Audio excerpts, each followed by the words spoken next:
সেই ক্ষেত্রে সকলেই কিন্তু একটা শৃঙ্খলার মধ্যে থাকার চেষ্টা করবে।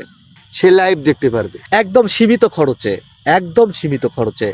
এত সুন্দর ইম্পর্টেন্ট একটা বিষয় নিয়ে কথা বলেছো। সত্যি আমার প্রবাসী ভাইয়েরা যদি এই ভিডিওটি দেখে থাকেন, আপনাদের কাছে আমি অনুরোধ করে বলছি, চলে গেছে। আবার একদম, অনেকেই একদম। দেখছি যে পরকীয়া, এই সব ডাকাতিও আমি অনেক দেখছি। তারপরেও তুই বলছিস গ্রামে এসে গ্রামের জীবনটাই অনেক ভালো।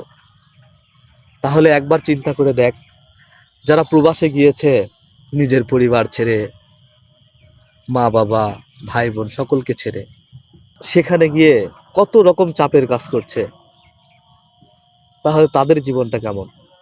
আসলে প্রবাসীরা নিজেদের কথা কখনোই ভাবে না, সব সময় ভাবে পরিবারের কথা।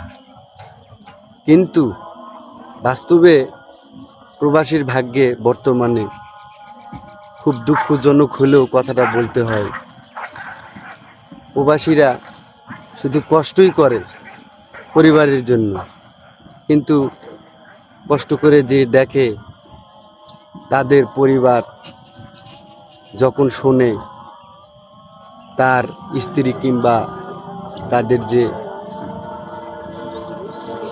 ভাই বোন আত্মীয় স্বজন, যখন কিছু শোনা যায়, কিছু সময় শোনা যায় যে এত কষ্ট করে কামাই করে টাকা পয়সা বাড়িতে পাঠায়, আসলে টাকা পয়সাগুলা তাদের গচ্ছিতই থাকে। আসলে অনেক সময় দেখা যায় সে বাড়িতে এসে দেখে তার নামে কিছুই নেই, টাকাও নেই, পয়সাও নেই, তার নামে কিছুই নেই।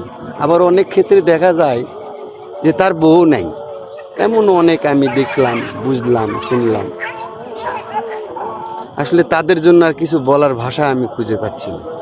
তবে আমার মনে হয় কি বন্ধু, তাদের একটা কাজ করলে সব থেকে ভালো হবে।